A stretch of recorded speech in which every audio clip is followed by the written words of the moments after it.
Hello friends, welcome to episode 107 of the Shauna Stitches Podcast. I'm Shauna and this is my crafty channel where I talk about all the things that I've been working on lately. Today is March 23rd, 2025 and we're getting this started early today. It is 9:16 in the morning. If you can hear that my voice sounds a little bit funny, that's because I am in the process of recovering from quite an illness, and hopefully I won't have to edit out a bunch of coughs. I'm going to do my best, but for now you just get my gravelly voice. Believe it or not, this is sounding better than I was, so I'll take it. Right down below, if you click the more or about or whatever it says there on YouTube, you can find links to wherever you can find me. That includes an Ask Me Anything Google form, my Ravelry pages, my Ravelry overview, Instagram, email. I think that's it, but that's all the places. Oh yes, and Goodreads. If for some reason you do not find what you're looking for there, please just leave me a comment down below and I am happy to point you in the right direction or answer your question, whatever it is that you need. Okay, so let's talk about what I have finished since we last talked. And I should say it's been 3 weeks since my last podcast, and that is because last weekend I was just way too sick. So these are my Comfort Core socks. This is a pattern by Summer Lee, or is she Summer Lee Knits? Anyway, close enough.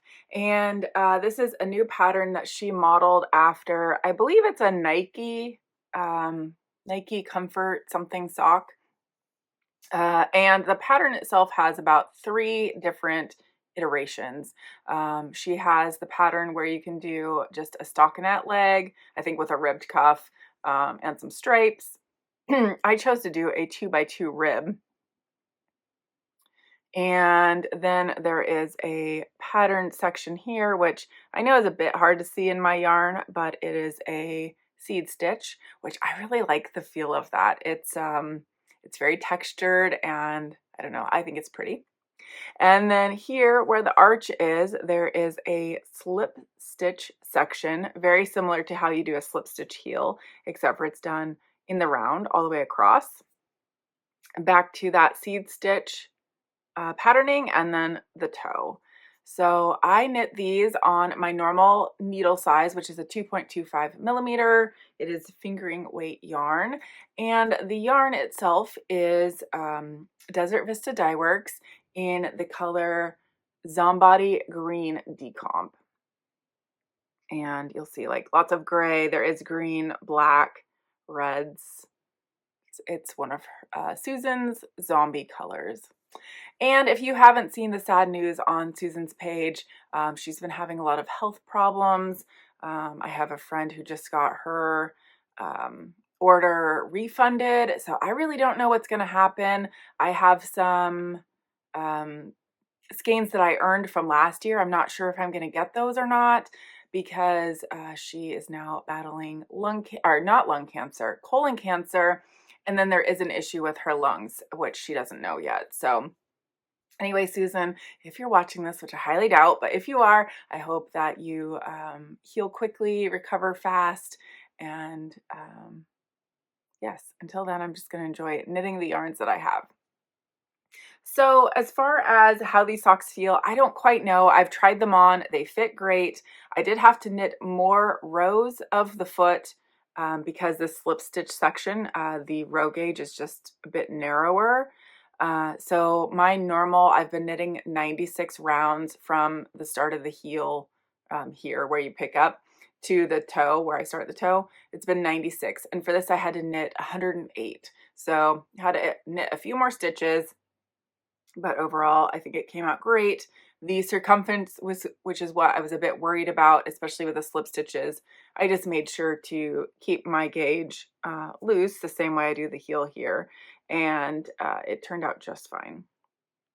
So those are fun. Even though there's a lot of patterning to knit on these, I felt like it moved by pretty quickly because you're constantly changing what you're doing. So here you're doing ribbing, and then you're doing the pattern, and then the slip stitches, and then more pattern. So I thought it went by pretty quickly for a pattern sock. The first work in progress I have to show you is the progress that I have made on my Cozy Memories blanket. And I was smart and I put in a progress keeper. So that's the last square that I showed you that was finished. And this is what I have finished in the 3 weeks since we last talked. So these are all my Cuddle Bums February minis. They're so pretty. If you hear that clanking, that banging, we are having a lot of high winds today. So I always forget to mention I'm on the Oregon coast, and it's pretty normal for us to have a lot of high winds. So these are some more squares that I finished. And this was my last February, not Vista Dyeworks, last February Cuddle Bums mini. So even though my package was sent from the UK before March 1st, here on March 23rd, I still have not gotten them. Jody from Cuddle Bums has been in contact with me. For some reason, all 4 of the US boxes have been stuck in customs for a long, long time, and I'm hoping I get them soon. Luckily, I had some other minis to use. So this one is actually the gray from my Do You Yoke 2 sweater, although I didn't get the fun marled section. It's just gray, but that's okay. This was just a mini, and then this is my green Zombody Decomp, or Zombody green Decomp, whatever order that goes in. That's my Desert Vista Dyeworks, and this is just a mini. So yes, this square was number 315 today, which I'm quite proud of. There were days when I was sick, actually about 4 days, I did not knit at all, but I managed to catch back up, and I have maintained the 1 square a day since December 1st, at least 1 square a day since December 1st. So there we go. I didn't put it on correctly. It's a puppy paw. I marked the last square that I'm showing you so that I can keep track and make sure I show you next time. As far as the size of this goes, it's just getting bigger and bigger. I don't know what my final size will be, but it's nowhere near done, so we have a long way to go. I'm knitting that on 2.75 millimeter needles, just in case you're wondering. And I do the 46 stitches, which I believe is in the pattern, 23 on each side. Okay, my next work in progress. This one is exciting. I kind of thought I might have it done to show you, but that's not the case. But this is my Do You Yoke 2, and it's no longer a mystery. But yesterday I finished the first sleeve, and I am so happy with how it's fitting. The only thing that makes me a little bit nervous is you can definitely see a difference from the color work to the stockinette, and it hasn't been blocked yet, so I think it'll be fine, and it is less noticeable when I have it on, so I think it'll be fine. Today, my goal is to get the second sleeve picked up and started, which is challenging because you're picking up in color work. Not the easiest thing, but once you're going, it's not hard. And I still have not finished the bottom of the sweater. Got my yarn attached. But I have to do a couple more inches here, and then the ribbing, of course. And this sweater uses 2x2 twisted rib, which just the knits are twisted, so it's not as bad, but the cuff I know took quite a long while, so I can only imagine that bottom band is really going to take some time.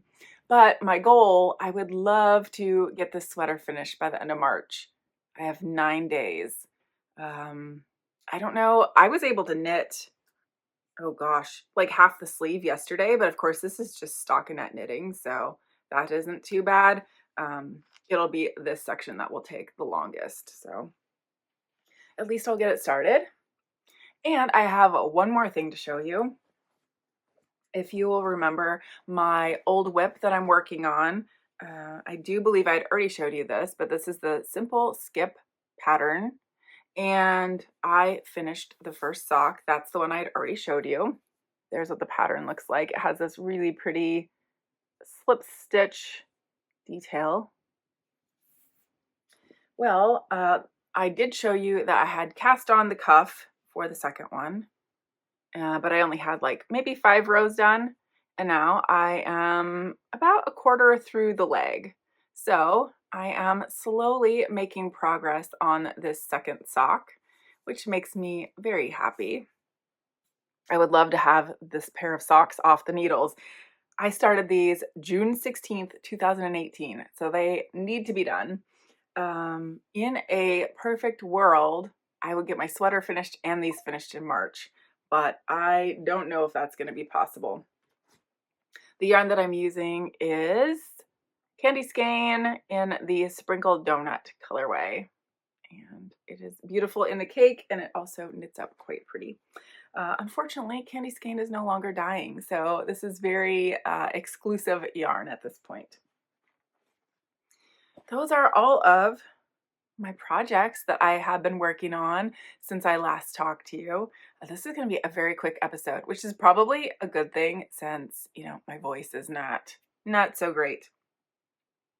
Let me tell you about, let's see, we'll do life stuff and then we'll do books. So as I mentioned, I have been sick. I was out of town for training, like the 7th through the 10th or something like that. Stayed in a hotel room, which, I don't know. I don't usually find that I'm super bothered by the beds in a hotel, but this bed, I have never encountered something like it. It was so soft. And I know that sounds weird, like that would be a good thing, but it was too soft. I've never experienced anything like it. So I didn't sleep great, and then the training itself was good, but you know, just being out of town, away from home, I feel a little bit off.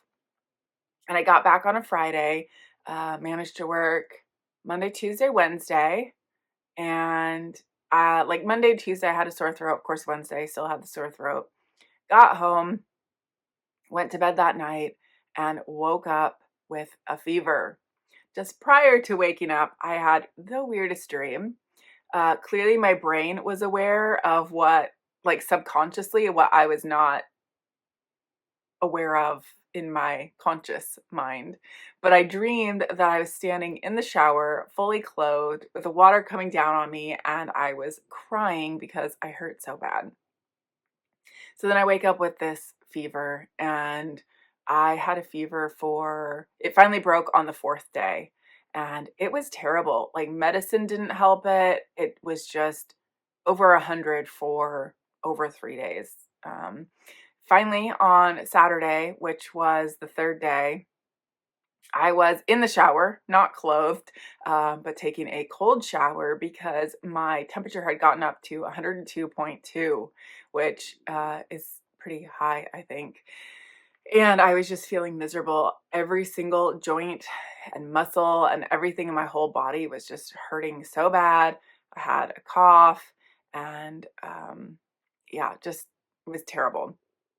So anyway, I took a cold shower to try and lower my temperature, which didn't happen immediately, but later that night I went to bed and it did finally break, which was such a relief. Like my body just felt instantly so much better, even though I still felt really like slow and sick and, you know, not good. At least I didn't have those joint aches and pains, and that made a huge difference. So, like I said, I am on the road to recovery, which thank God, because I didn't know if I could handle that much longer. It was terrible. Also, I don't know if this has been a long-term thing or not, but I had several years ago, I took Mucinex for like similar cold kind of thing, and Mucinex is supposed to be good at breaking up the mucus. So I had learned that the main ingredient, which I cannot pronounce, I don't know how to say, I am somewhat allergic to it because it makes me itch like crazy. And when I got sick this time, obviously I wasn't using Mucinex because that would be not smart. I was using these Kirkland brand cold and flu, some kind of tablets. But they did not seem to be working. Like it didn't make my symptoms better. It didn't make the fever go away. So my husband thought, well, let's just get some Dayquil and some NyQuil. And he brought that back for me. It's like the traditional liquid kind in the bottle. So I was taking that religiously every 4 hours because that's what it says, and still really wasn't feeling a lot better. And then one night during my sickness, I just start itching like crazy. And I was like, what the heck? Why am I itching? To the point, like I gave myself sores. I was itching so bad. And I checked the bottle of the Dayquil and the NyQuil. It has the same ingredient as the Mucinex, which I feel like hasn't always been the case because I used to be able to take that just fine. But anyway, so now I cannot take Dayquil and NyQuil. So I went back to the Kirkland, which does not have that ingredient. So it took me a few days to quit itching. Luckily, I don't have the case where like my throat closes up or, I can't breathe or anything like that. But I do know with allergies, kind of the more times that you're subjected to something, it can, I don't know if it builds up in your system or the tolerance goes down or something, but I know that the allergic reaction can get worse. So I need to try to avoid that, that ingredient. I'll put it on the screen because I don't remember how to say it or how to spell it even. So anyway, I'll put that up there. But yeah, I was so sick for those days that I didn't knit for like 4 days, which if you know me, normally I would just be going crazy, but honestly, I couldn't stay awake. I just slept all the time and I missed the fact that I was knitting, but I didn't really have the mental capacity to be like, oh, I'm so bored, I miss knitting. No, I was just focused on staying alive, I think. Anyway, that is most of the life stuff that's happened in the last 3 weeks. Let's talk about what I've been reading. And I've been reading a lot, you guys. For some reason, right now, that's what I'm wanting to do. I will say that when I was sick, I had the worst headache, and even my eyeballs hurt. Like moving them side to side was torture. So I really didn't read for those days either, just a tiny bit. I've managed to keep my reading every day streak going. So I'm on day 435 or something like that. So I did not lose my streak, which makes me happy. But since I last talked to you, I finished The Housemaid's Secret, which is the second of the Housemaid series by Frieda McFadden. And I gave that 4 stars. My husband, he's been diving down the Frieda McFadden wormhole with me, and he loves those books as well. He just finished The Housemaid's Secret last night, and he's starting the 3rd one today.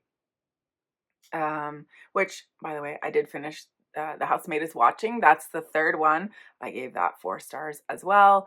And if you guys have not heard me talk about Frieda McFadden before, or you've not read any of her books, I highly recommend. She is the master of the twist in a twist in a twist.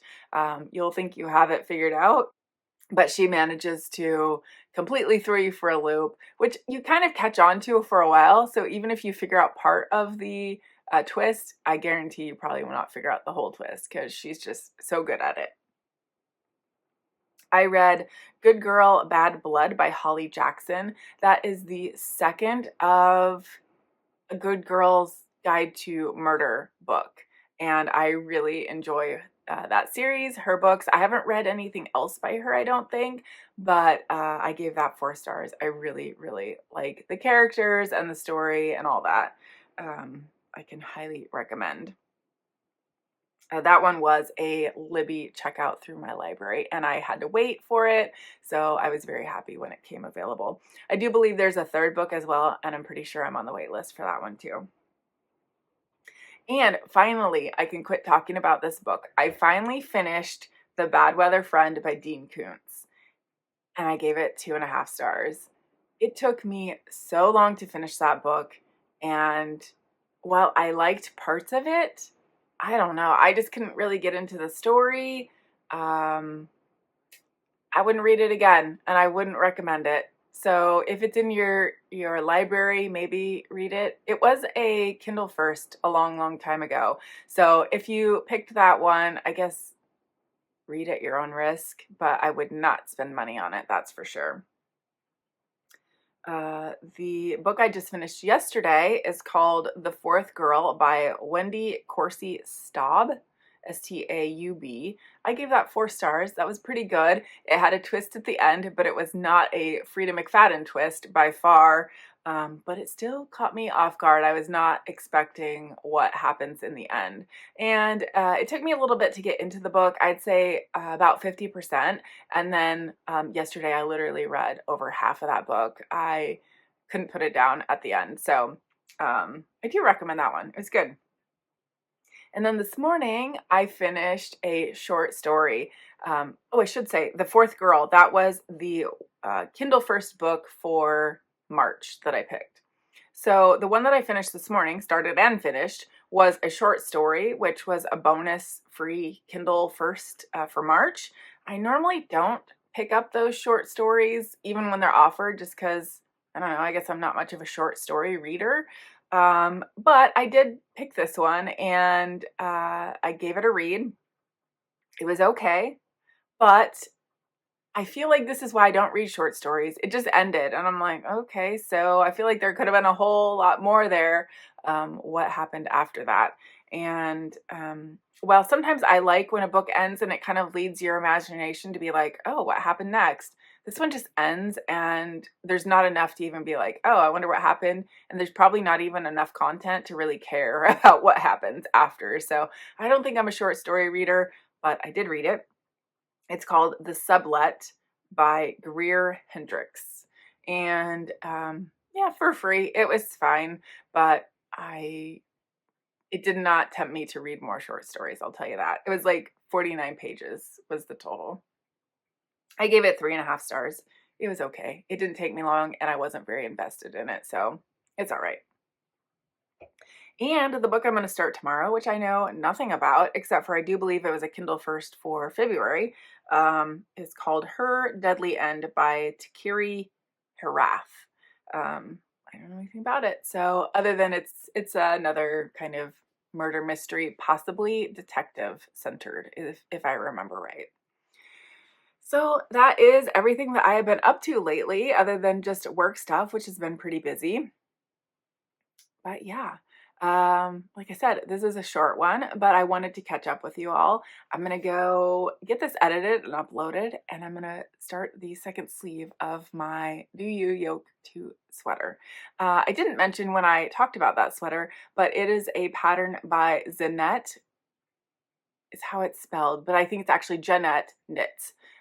You can find her on Ravelry, and she also has a group on School, SKOOL, where she has tutorials and like a community page where people can talk about their projects, which I think is pretty cool. All right, thanks for joining me. If you take the time to like and subscribe and comment, I would greatly appreciate it. I will talk to you soon. Bye.